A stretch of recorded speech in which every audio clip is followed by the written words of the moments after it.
The News 4 Rundown starts now. Good evening, everyone, and welcome to the News 4 Rundown. I'm Un Yang. It's Monday, June 15th. Here's a look at some of the stories we're following for you tonight. We have the ordeal of a Maryland woman fighting dozens of toll citations, and it turns out the car racking up these tolls doesn't belong to her. The News 4 I team has her story. Plus, the debate over data centers in Virginia draws the woman widely considered the most powerful state lawmaker to Prince William County. Our conversation tonight with Louise Lucas and what she said about an FBI raid at her office and business.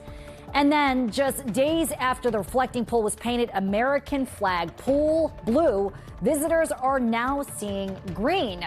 What the White House is saying tonight. But first tonight, a warning about elevated levels of forever chemicals known as PFAS found in a stormwater pond and a small stream in Gaithersburg. Long-term exposure to the chemicals has been linked to potential health risks, including cancer.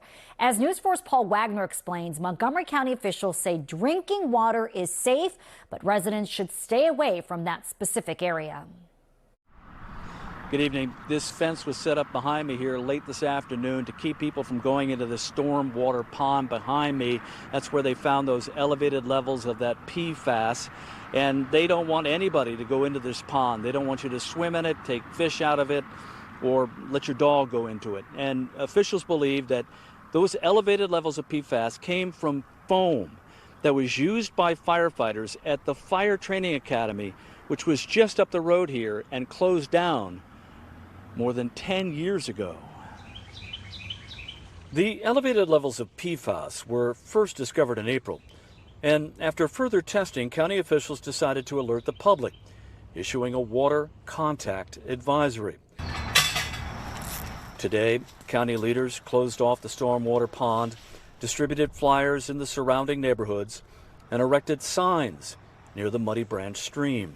This PFAS-containing foam was previously used on the former Training Academy site from the 1970s through 2015. PFAS-containing foam is no longer used by the county and has since been banned in Maryland.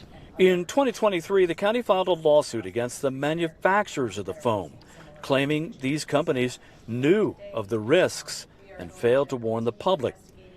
WSSC, which provides drinking water to the county, discovered the PFAS during testing of streams that flow into the water supply. First, I want to reassure everybody that public drinking water is completely safe. WSSC has been proactively testing for PFAS, and drinking water has remained in full compliance with federal safety standards. So, what are the risks if it's not in the drinking water? The risk from PFAS is not caused from a single glass of water, a weekend swim, or an accidental splash. The health risks are tied to chronic exposure, meaning drinking contaminated water or eating contaminated fish every day for years. The testing for PFAS, county officials say, has evolved over the years and was not detected when the Fire Training Academy closed in 2015. One resident we spoke to who lives near the stormwater pond says he was not too concerned after reading the flyer left at his home. It's concerning, but we trust the authorities. I think they know what they're doing. It was impressive that they alerted us right away, so they seem to be very organized. So we feel confident that they're doing the right thing. The county has established an interagency task force to coordinate investigation, public outreach, and just what to do about it. Now, these flyers were distributed to homes in the area, and there's some important information on here for anyone that still has questions about what's going on. There will be a public meeting this coming Wednesday night, June 17th, beginning at 7 o'clock at the DeFeef Elementary School. And one other note, while we were working here, putting the story together, we saw a man come along with a fishing pole, and he looked at the sign and then shook his head and moved on. So apparently it was a good reason to set up this fence and these signs. In Gaithersburg, Paul Wagner, News 4. Now to 4 things to know on this Monday evening. We're following breaking news out of California, where 8 people are believed to be dead after a plane crash at Edwards Air Force Base. The Air Force B-52 Stratofortress was on a routine test mission and crashed moments after takeoff. We are awaiting the identities of the people killed in that crash. The search continues for a missing swimmer in the Potomac River. Montgomery County Fire says a 20-year-old Towson University student from Montgomery County was separated from his group near Sandy Landing. Crews were back out today searching for him after storms forced them to stop last night. Today, the Virginia General Assembly sent a letter to the National Park Service urging them to oppose President Trump's proposed arch project at Memorial Circle near the Arlington Memorial Bridge. The letter comes during a public comment period that is scheduled to close tonight. Virginia's General Assembly says they believe the arch would have adverse effects on historic properties. At the Kennedy Center, crews began the work to remove President Trump's name late Friday night. They put up this tarp to cover their work. Back in May, a federal judge ordered all references to President Trump to be removed from the Kennedy Center and blocked the planned two-year closure. The deadline for removal was Friday. The Trump administration's last-minute request to block the removal was denied. For more than a year now, a local woman tried to convince Maryland toll authorities of something any reasonable person could see with their own eyes. The white SUV repeatedly getting toll tickets on camera near Baltimore was not the black car she drives in Germantown. Tonight, the News4 I-team and reporter Ted Oberg are tracking down a solution to her temp tag troubles. December 27th, 4:31 p.m. This isn't a collection Divaschetti wanted or needed, and by now she's fed up. 4/18/2026 at 3:18 p.m. Maryland toll tickets. They started arriving last year, she told us, and by the time she called us, 87 total. Almost all of these are from the Fort McHenry Tunnel in Baltimore. Once, maybe twice a year I cross that tunnel, but not more than that. December 20th. Day after day. December 21st. December 25th. But there's something more interesting than that. 4/18/2026. In toll photo after toll photo, it's a white Audi SUV with a temporary paper tag, those numbers once registered to her. But this isn't her car, not even close. It's not a white Audi. No. Has it ever been a white Audi? No, I never wanted Audi. She's worked tirelessly trying to get Maryland to understand her black Toyota Corolla is not a white Audi SUV. The plate's not hers and hasn't been since she says she turned it in on December 2nd of last year. They called me that my permanent plates came in. I went there, they removed the paper tag and fixed the permanent plate. 5 months later, those tickets started showing up. March 15, 26, 11:49 p.m. One after another, soon a dozen more, and on and on. She called the dealer. She says they assured her they destroyed her temporary tag. She filed a police report to declare it stolen. That didn't solve the problem. And when she called Maryland's Motor Vehicle Administration, it didn't get solved either. I spent so many hours calling and in person visiting. She called the toll road authorities. She called her state senator. She disputed each and every ticket. She won every time. But then again, new bunch comes in. The Maryland Transportation Authority assured her she wasn't responsible for the charges. After all, that's not her car. They told her that in writing, but then she says more tickets would arrive. December 5, 25, 9:51 p.m. It seemed to her that people with the power to fix this at state agencies weren't talking to one another to stop these tickets from being issued to her in the first place. But she says no one could or would take her name off the computer record of the paper tag she'd turned into her dealer more than a year earlier. Then they told her to sue the state. So it said you may need to hire a lawyer. She talked to a lawyer, and when the lawyer wanted $10,000, she called the News4 I-team. After a brief investigation of their own, the MVA and the MDTA told the I-team in Maryland, when you get a new plate, both the temporary and permanent registration becomes associated with the vehicle owner's historical record even after that temporary registration expires or is replaced with standard license plates. 11/27/25, 4:19 p.m. In Diva's case, the agencies confirmed that someone had fraudulently reproduced the temporary tag issued to Miss Shetty. And they told the I-team they've taken steps to ensure no further fines are issued to her. We checked back in a few weeks after MVA told us they'd keep her from getting any new tickets, and so far, we're happy to report, I'm tired of this. For over a year now I'm dealing with this. Diva says they're keeping their word.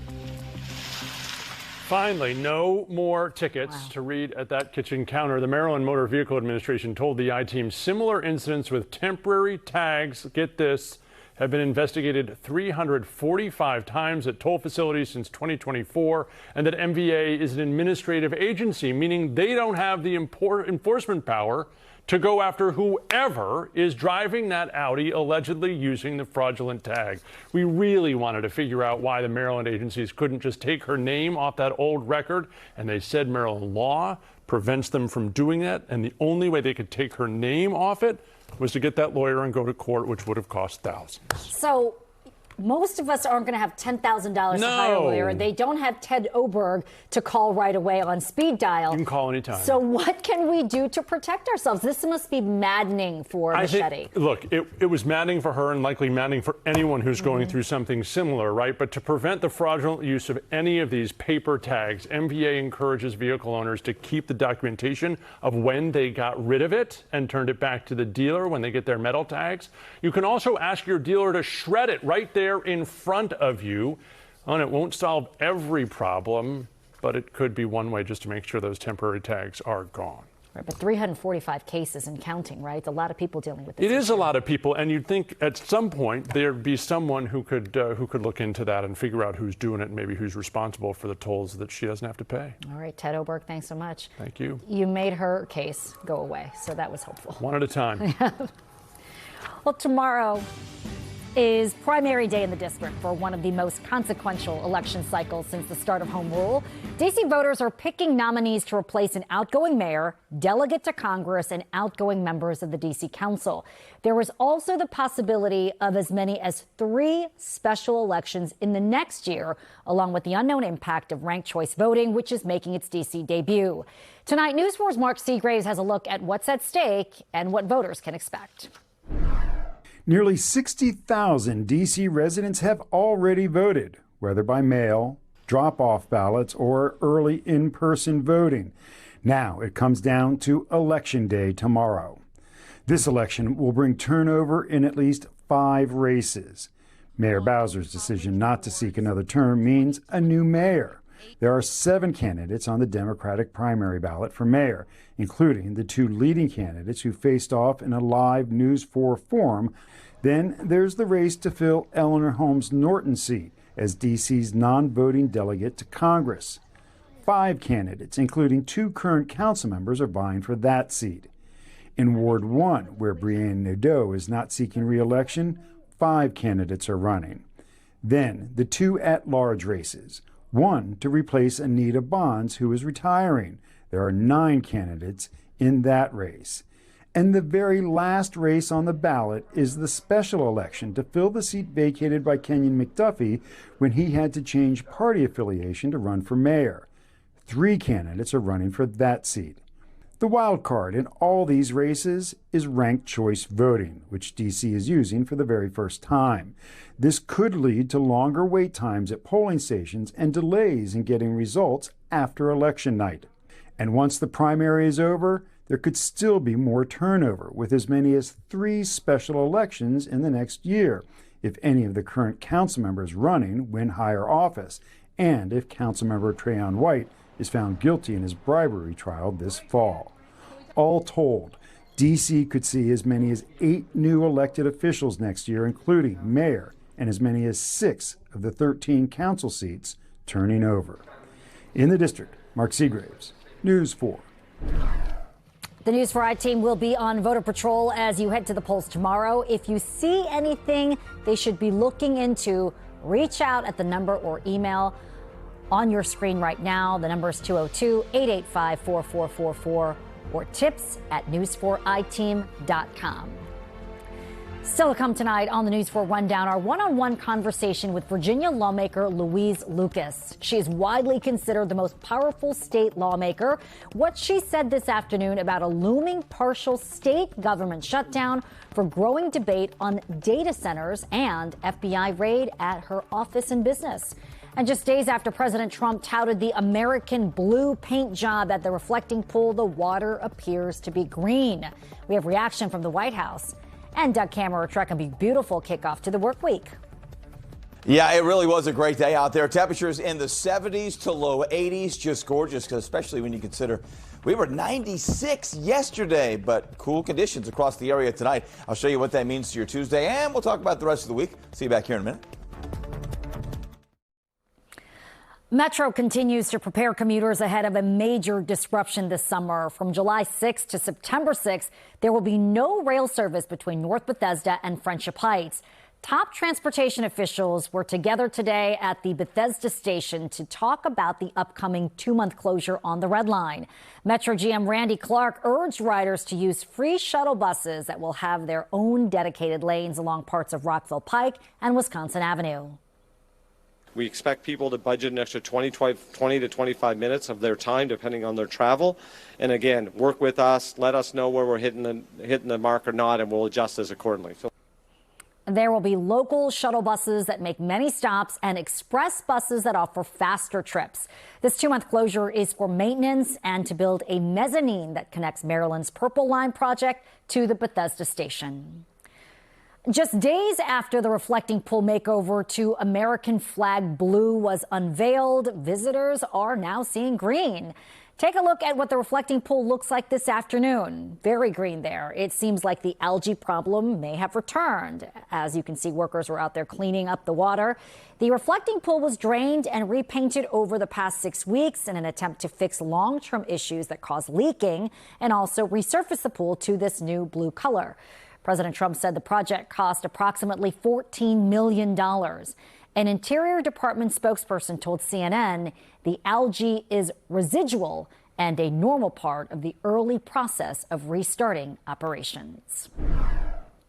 Tonight, the woman widely considered the most powerful state lawmaker in Virginia is in Prince William County for a listening tour on data centers. As News4's Drew Wilder reports, State Senator Louise Lucas is also addressing an FBI raid at her Portsmouth office and business. First time tonight, Virginia State Senator Louise Lucas is answering questions about the FBI raid on her private business and her district office last month. No arrests, no charges made, nothing. Senator Lucas says it's suspicious this raid came right after she endorsed a redistricting effort that would have benefited Democrats. But the DOJ says the investigation started under the Biden administration, looking at a cannabis business that Senator Lucas co-owns. At the same time, Virginia is about to legalize recreational marijuana. Do you stand to benefit financially, personally, from the recreational cannabis market? I only have a little CBD shop. I have not applied for a license. Matter of fact, I don't even run the shop. I have other people who do it. So maybe, maybe not. The more urgent issue tonight is the state budget impasse. If the General Assembly doesn't get a budget done with the governor's signature by the end of the month, Virginia would experience its first ever partial state government shutdown. The issue here, data centers and the sales tax exemption that they've enjoyed for a long time. Senate Democrats say without data centers paying sales tax on the expensive equipment they buy, Virginia is leaving about $2 billion worth of sales tax revenue on the table. Senate Democrats want to repeal that exemption. House Democrats and the governor want to keep that exemption in place because the governor says there are other localities in Virginia that are just about to get a taste of the data center boom. And if this sales tax exemption is repealed, those companies are threatening pulling their projects out and leaving for other states. And while other localities like Loudoun or others are able to lower their property tax because of the monumental impact of revenue coming in from data centers, other localities are just now starting to see that benefit or are in the process on their way to seeing that benefit. And what I am hearing from them is it is an outrage that after years and years and years of having some localities benefit, it might just get cut off at the knees and their communities might never feel that positive benefit. Lucas doesn't believe the data centers will pull out. Other states have already started eliminating their sales tax exemptions too. This is as much about policy for data centers as it is getting a budget. I don't know how we move forward with our heads in the sand like we don't understand the environmental impacts that the data centers are having on our communities, as well as the fiscal impact it's having because we're having to pay for the foregone taxes that they're not paying. They're freeloading us. Senator Lucas will be joined by other Senate Democrats at a town hall event in Manassas tonight, where she's going to listen to voters and pitch them on her plan to start taxing the data center industry. Reporting in Northern Virginia, Drew Wilder, News 4. What a nice day today, Doug Kammerer. Not bad for a Monday, especially the hot and humid weekend we had. Yeah, I mean, 96 yesterday, heat index around 100 degrees. Today, we felt like 80 degrees, so about 20 degrees cooler. And a great evening out there right now. Sun going down. Not until nearly 8:30. How about that? 76 degrees the current temperature. Dew points are down. Still a little bit of a breeze out there. It is really quite nice across our area. Temperatures to the north, low 70s. It's going to be a little bit of a cool night tonight. Temperature right now, Patuxent River, the warm spot, down at 81 degrees. Right now on the radar picture, we're not going to see any shower activity. We saw some clouds earlier today really develop across our area when the sun was out earlier today. Then that helped to create more cloud cover. Now we're seeing the clouds give way to more sunshine and what will be a very nice sunset in about an hour or so. Tomorrow's forecast looking great. Low humidity, once again, high temperatures getting up into the 70s, but starting off quite cool. Some of you, 6 a.m., if you wake up that early, could be in the 40s early out there on your Tuesday morning. And the city will be in the 50s, but by 8 o'clock, 64 and warming to a high temperature right around 80. That's what I'm going tomorrow with more sunshine. So really nice weather for the rest of today and tomorrow. Steamy and stormy again on Thursday. Thursday is the one day I'm really watching for a chance of severe weather, and then another humidity drop as we head towards the weekend. I mean, look at these numbers. 88 degrees on Wednesday, 94 on Thursday, but then cooler weather, a little bit in way of shower activity Friday. Look at the weekend. Father's Day weekend looking fantastic, and much of next week looking pretty good too. United Airlines is celebrating the nation's 250th anniversary with a Stars and Stripes plane. News 4 transportation reporter Adam Tuss reports now from Dulles.